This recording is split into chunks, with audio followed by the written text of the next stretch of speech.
Let's go to National Senate Leader Bridget McKenzie now joining me in Wodonga. Bridget, look, let's start with Barnaby Joyce.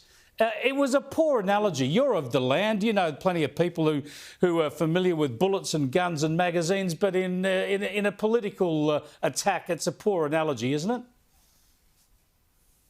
Well, it is, and he's apologised. I think what Barnaby was expressing is the frustration of thousands and thousands of Australians with the renewable rollout and exhorting them to take that frustration to the ballot box so that this government understands their frustrations in a clear political sense. And he's apologised, which is the appropriate response. But the issue still remains that these people and these communities need to make sure that this government is left in no uncertain terms of an understanding of the impact their policy decisions are having on them, particularly in places like the Hunter and the Illawarra. Sure, he's saying get rid of the Prime Minister. He's saying, sure, get rid of Chris Bowen. No doubt he's going to continue to come under attack from the ABC and the Greens and the Prime Minister calling for him to be sacked. Is there any chance that that David Littleproud or yourself or others in the Nats will try and to have him demoted or sacked in any way for this? Honestly, Chris, what a joke.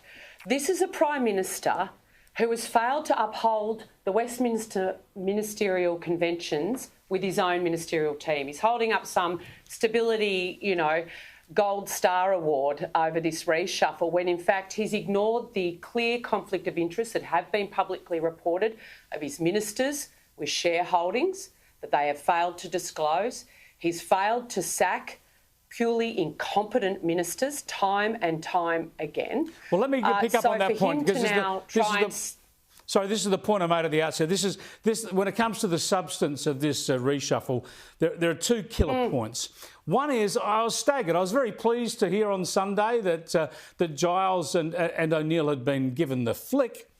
But it's staggering that the Prime Minister doesn't admit that they've failed. I mean, he's given no explanation for getting rid of these ministers. He's pretending, therefore, that the government's doing OK in immigration and border protection.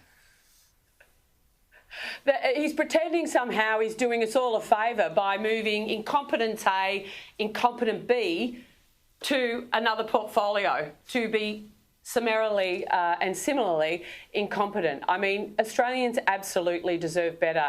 When you look at Burke, he may have gotten best on ground from the CFMEU for his work in industrial relations, but his stats on border force and on stability and security of our borders when he held that ministerial portfolio in previous governments is appalling. So on any objective, rational analysis, this is a reshuffle that the union bosses and factional bosses have run their eyes right over.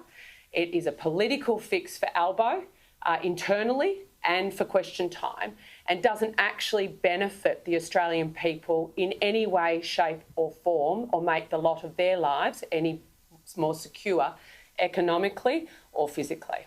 Well, this is the point where it comes down to politics, right? There's no doubt that Tony Burke is a more experienced and more talented performer, especially in Parliament. He can handle the difficult issue cut and thrust very well. Exactly. But as an immigration minister, he was an abject failure at a tragic and traumatised time. Does that mean that Labor doesn't have anybody in their ranks to stand up and be strong on this issue? Because while we don't have a flood of boats now, they have started again, and this is the time to show real resolve, or we will have an absolute tragedy unfolding yet again.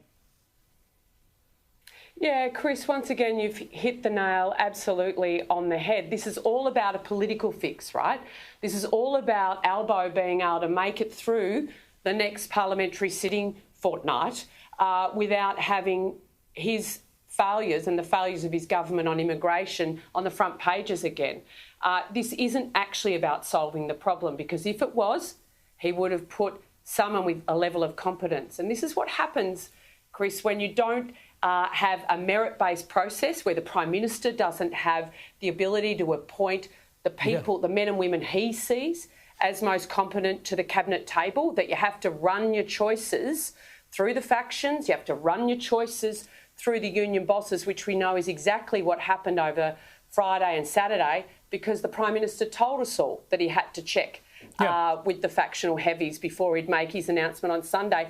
This is what you get. You get a political fix, and Australians deserve better. This is a serious problem, because when you get it wrong, people lose their lives. Yeah, they lose them on sea because they're seeking to come here, or, as we've seen under Giles, we see criminals released into our communities and offences committed against Australians thanks to the decisions of Anthony Albanese's ministers. So to say that they're somehow not culpable, that they're not responsible, beggars belief.